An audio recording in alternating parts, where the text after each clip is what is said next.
শখের মেট্রো রেলের ভয়ঙ্কর এক অভিজ্ঞতা থেকে বেঁচে গেল রাজধানীবাসী। মারা যেতে পারত এক বা একাধিক পথচারী। ওই দোকানে রাবারটা পড়ছে, ওই রাবার।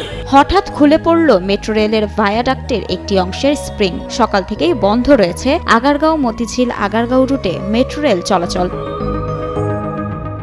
সংশ্লিষ্ট সূত্র থেকে জানা যায়, মেট্রো রেলের ফার্মগেট স্টেশনের পরে ইসলামিয়া চক্ষু হাসপাতালের সামনের একটি পিলারের ওপরে ভায়াডাক্টে 4টি স্প্রিং থেকে একটি স্প্রিং সরে নিচে পড়ে গেছে। মেট্রো রেলের এই স্প্রিংকে বিয়ারিং প্যাডও বলা হয়। এতে উঁচু হয়ে গেছে রুট অ্যালাইনমেন্ট।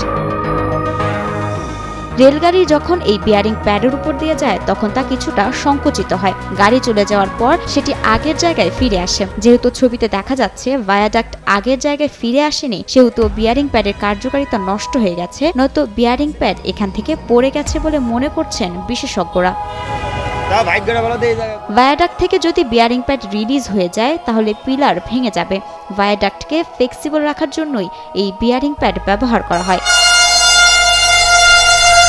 এত অল্প সময়ে বিয়ারিং প্যাড নষ্ট হয়ে যাওয়াটা অস্বাভাবিক মনে করছেন বিশেষজ্ঞরা। এ ধরনের বিয়ারিং প্যাড রেলগাড়ির লোড সহ্য করার পাশাপাশি ভূমিকম্পের সময়ও পুরো ওজন ভেঙে পড়া থেকে রক্ষা করে।